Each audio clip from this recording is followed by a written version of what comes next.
Hey, Bulls and Bears, we are back with another dose of economic reality. Bull, boom, bear bust. All right, I had to bring that out again. Who was asking me to do that? It's probably the first time I did that in a year. Mel from Jersey. There you go. The bull to the fist bump bust. I had to do it for you. Thank you for asking. All right, everybody, we got a lot to get into today. More than a few of you are also asking how I broke my finger, my pinky finger. I will tell you about that later in the video, and I think it'll be a lesson for some of you not to do what I did. But let's go ahead and get into some economic news, more like economic indicators here. And let's start right here. We may only have a few months left. Now, I know people were talking about March as the end because the bank funding program, the emergency funding program, ended. What day did it end? The 11th, right? So a few days ago, of course, as I said, we would not see any crash because just because the new loans stopped being given out to the banks doesn't mean the banks have to pay those back immediately. And it doesn't mean there's not other funding happening in the background, okay? Just look at the national debt. You have to ask yourselves, and we're going to show you some charts here. We have to ask ourselves, where is all the money going that's being created via the national debt, right? That's money being put in somewhere. It's being put into the economy. We're going to talk about that in just a few minutes. But first, here is a timeline for you. I think we may only have a few months maximum before we see something big take place. Now, I usually don't say this. Those of you that have been on this channel for a while, a few years, you probably heard me sound pretty bullish. It was all about inflation, inflation, inflation. And there's still a chance of that. But let's go ahead and go to a chart here. This kind of raises a few eyebrows. And this is the funds rate, the interest rate.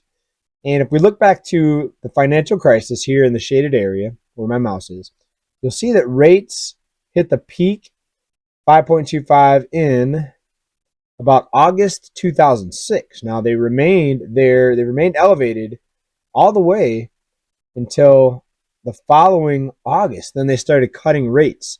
So it was about a 1 year time period before things started melting down, right? Banks started failing. We already have seen in this past year, banks failing already. So that's kind of already kicking off financial crisis 2.0 in many people's opinion. But take a look at now where we were back then as far as rates go.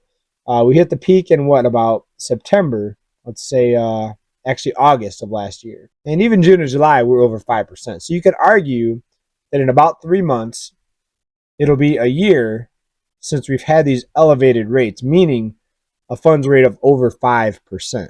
And as we just saw in the chart right there, back before the financial crisis, we saw it took about a year at these elevated rates for things to really start falling apart. So I do expect something big to happen this year. And looking at this chart makes me believe it could actually happen sooner rather than later, meaning I wouldn't be surprised if something big dropped this month, next month, in the next few months, but definitely before the end of the year. That's my opinion. I usually don't say things like this. I'm usually saying that they could keep this thing propped up forever, trillions of dollars at the click of a button. And that's still possible. Nobody knows exactly what's going to happen, of course. But we have to look at the information, look at charts, try to put the pieces all together to figure out what's going to happen, how to position ourselves for what's ahead of us here, right? So what do you think about that? In a few more months, it's going to be a year since we've been 5% plus on that funds rate. Does that mean something to you when you consider the last time, the financial crisis, the last time we went from rock bottom rates to 5% plus on the funds rate? That was about a year before they had to start cutting rates again. So we've already heard from the bankers out of their own mouths that they're considering rate cuts. So maybe they're thinking along the same lines. They're thinking that, okay, these higher rates are doing some damage, and maybe they see some data that we don't even see, and they're saying, okay, that's why they're talking about rate cuts. Could that be the situation? I think that could be very well, be very likely. I mean, please let me know again what you think about that down in the comments. All right. I want to stick with the chart theme today, and I'm sorry my voice is still a little hoarse, still a little raspy. I had a rough week. But let's bring up this chart here. This is the national debt. Now, we all know the debt, 34 trillion and counting. But looking at it on a chart is very important, and we're going to tell you why. So first, look at the financial crisis. It was going up very gradually. This is financial crisis, GFC, the Great Financial Crisis, until the recession hit. You see that in the shaded area, and they had to increase the amount of money being borrowed, and that's what it is. It's borrowed money. We're borrowing money into existence. We see it ramp up, right? We see the increase in the slope here. Look where we're at since 2020. It went nearly parabolic. I mean, straight up and down. That's parabolic in 2020. It leveled off a little bit, but look, we're still at a 45-degree angle, and it's getting steeper. Once this hits 90 degrees, folks, meaning an L shape, like straight up, parabolic, it's game over for the dollar. And at the rapid pace that we're seeing this increase, if we look to the chart here, to the right edge, we may be less than a year or two away from a dollar collapse, meaning the dollar, they have to keep creating so much money in the background that the dollar hyperinflates, and your purchasing power is gone in a very short time. Once you see that L shape, and once you see that 45-degree angle go like that and go nearly basically straight up and down, right? I think it would have happened if they would have kept what they did, if they would have kept going in 2020 with that straight up and down increase. They did level it off. But yeah, it could be a matter of a year or two as far as the dollar collapse. Now, there could be another collapse before that. Back to the first chart, if we see some sort of collapse of the banking system, or if we see the consumer go bust, meaning a widespread surge in bankruptcies. And that's another thing we have to look at, because consumers are so far indebted right now, 30% higher than we were in 2008. So that's another thing that could go fall apart, basically. So which one of these things is going to fall apart first? Is it going to be the dollar? Is it going to be the banks? Is it going to be the consumer? Right? A lot of things out there, a lot of swans looking to fly in and swoop in and cause some chaos. All right, but let's get into some other news here, and let's go ahead and stick with charts. I feel like charts today. Charts are good, right? This is going to blow away the narrative that we're seeing disinflation, or that we're seeing easing inflation. I guess you can say we're seeing those things, but people misinterpret those things. Easing inflation doesn't mean that the cost of living is coming down. That's what they want you to think. Look at this chart right here. This is the CPI, which doesn't give you the full picture. It's a fraction of real inflation, but it is good to look at when you look at it on a trend line. And look to all the way to the right edge here. Do you see any drop in inflation? No, you don't. You saw a drop, a very brief drop, in 2007, 2008 financial crisis, right? Because banks briefly cut off credit. It was very difficult to get a loan, very difficult to get a credit card increase. In fact, credit card companies were dropping credit limits. It was very difficult to get a mortgage.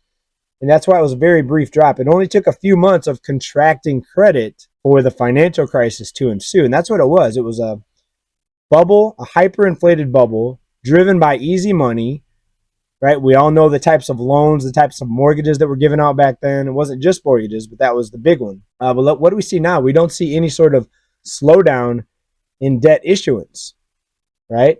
So naturally, we're seeing the CPI number continue to explode higher, right? We saw the CPI drop then as banks constricted credit. Banks are not constricting credit yet. Will they? I hope so. So banks, if they don't want to completely destroy the dollar, they need to start constricting credit and making it more difficult for people to get loans, because this CPI number in this chart really paints the picture. There's no slowdown in inflation. In fact, looking at the chart, it looks like it's speeding up.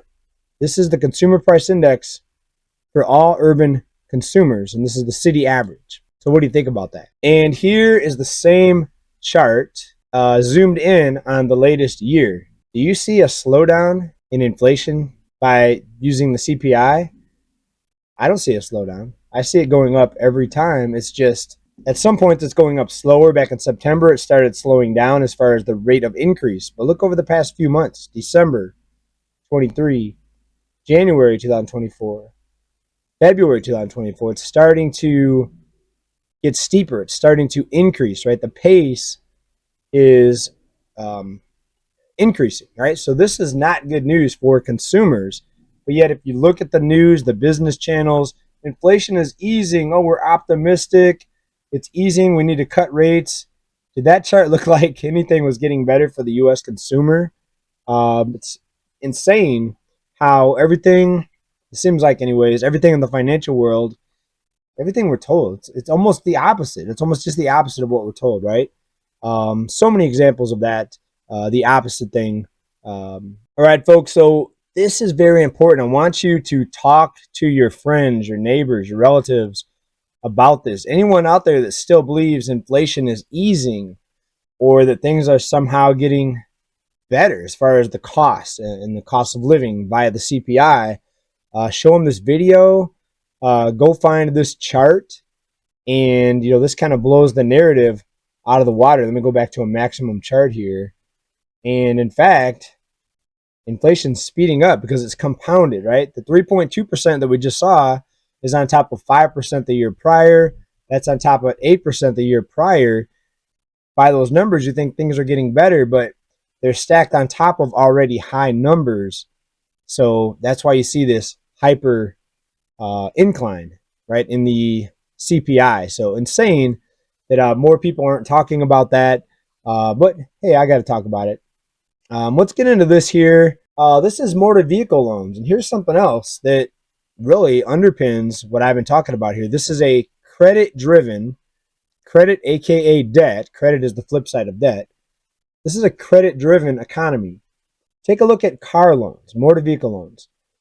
Again, going into the financial crisis, banks pulled back on the credit. Look at the drop in car loans given out. Motor vehicle loans owned and securitized. It dropped. Banks constricted credit. That brought on the financial crisis. They're not doing that now. Look all the way to the right edge here, folks. Let me bring up a bigger chart. They're not doing that now. In fact, debt is being given out by banks even faster. We're told that because car prices are so high, more people are getting turned down for loans. Well, that's because we have a lot of newcomers, to this country. So more people are applying for loans, and people with lack of credit are applying for loans, and they're getting declined. So the decline rate's high, but that's a whole nother reason. And that's a whole nother topic for a whole nother video.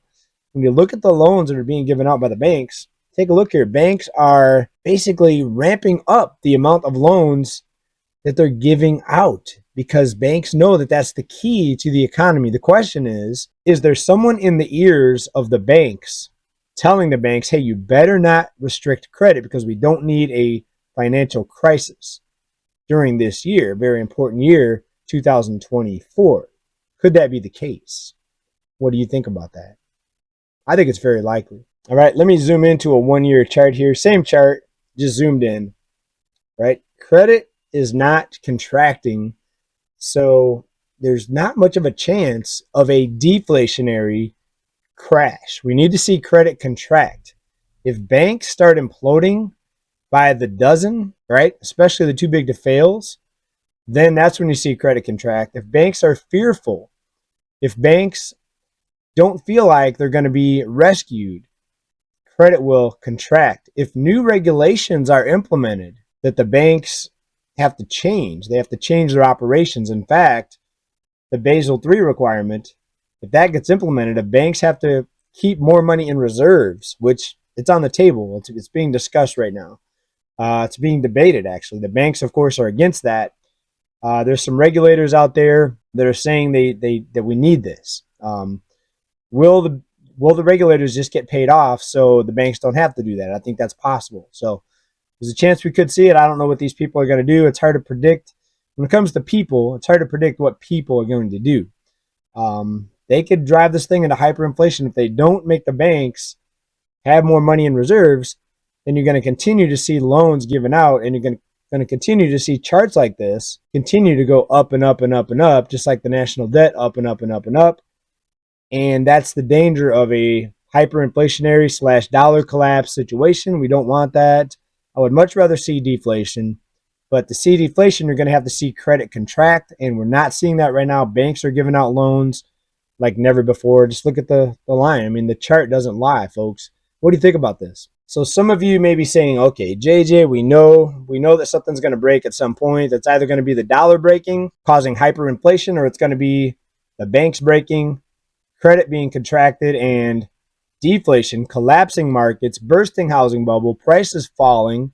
It could go either way, folks. It could go either way depending on the debt market. What happens with debt? It's all about the debt markets, right? So let's talk about ways to hedge, right? One of my favorite ways to hedge is silver. But here's what's going on with silver. Here's the dangers. Another chart. I guess I'm kind of chart crazy today. Long-term chart here. Well, it's not too long, but I want to show you this trend here. This is a year. Every time silver gets to $25, it gets beat back down, right? 25, beat back down. Not even 25, beat back down last August. More recently, December, over 25, beat back down. Just recently, in the past few days, over 25, we're at 25, 21. Will it get beaten back down? And how does this keep happening? How does silver touch or barely breach $25 and then get dropped back down very rapidly? I'm going to let you guess. Is it stackers, physical stackers? No way. Do you know anyone that stacks physical silver that when the price hits 25, they go and sell all their ounces of silver? No, folks, this is not physical stackers. This is paper manipulation. It's impossible for someone, or that many people that are physical stackers, it's impossible for that many people to go sell so much silver at once to cause the price to crash all the way down to 22, 22.50. Right? It's impossible for this to be physical stackers. This is paper derivative trading, meaning big banks, hedge funds, they're manipulating the price, they're shorting the price down via the paper market, via derivatives, right? Via contracts, right? So this is not physical stackers, folks. Stack silver and fight against this, because the more physical silver you buy, it's going to become more and more difficult for the traders to manipulate this price and keep this price suppressed. So that's how you can fight back against this system, in my opinion. So I continue to try to stack silver. I want to give a thanks out to my friend Carmine, who sent me some silver from Florida. That was very nice. That was awesome. Did you guys see that? Maybe you didn't see that episode. Beautiful bull and bear. Wait, that's not the right one. I've got them in a protective case. Bull and bear silver. Look at the bear. Look at the bull. Beautiful, right? So continue stacking, folks. Hope you guys like this update. As always. Oh, my finger. Okay. Me, silly me, at my age, which I don't want to say exactly. I'm closer to 40 than I am to 30. Put it that way. Climbing the warped wall. If you don't know what the warped wall is, there's a show called, not sure if it's still on. I used to watch it with my son, called American Ninja Warrior. And they had to go through all these courses and climbing and all this stuff, right? And one of the tasks or challenges was a wall. You had to run up. It was a sloped wall. And at the top of the wall, it basically gets straight up and down. But if you're running fast enough and you have enough agility, you can actually reach the top and grab on. So I have this pinky that I've dislocated a couple times. So it was already weak, right? So here's where you can learn from this. I should have wrapped my finger before I went there. I didn't. And as I'm grabbing the top of the warp wall, I made it to the top, by the way. And there's 3 levels. I made it to on the tallest one. I made it to the top. I grabbed the top and caught my finger, caught my pinky on the pipe thing that you grab at the top. And bottom line is, I totally bent it sideways. Basically, it was ugly, and I had to pop it back into place. It's still not fully into place. It's still broken. So bottom line is, if you have a pre-existing injury, wrap it up with tape before you go do your sporting event or whatever it is, your Ninja Warrior thing. And that's how you can prevent your injury from getting worse, right? So every time I play basketball, I wrap my left ankle because I've twisted my ankle a few times. People wrap their knees. Any injury, wrap it up before you play. Even if it's just a little messing around, wrap that sucker up. That's my that's my health advice for today. Not really health advice, but safety advice, right? Don't get hurt. What do you guys think about the charts? We went through a lot today, didn't we? First, we looked at the Fed funds rate. It's going to be a year and a few months. since we've been over 5%. Are we on the edge of something big? Please let me know. I'd like to hear from you on this one down in the comments, everybody. As always, keep stacking bull to the bust. Bye now. Peace.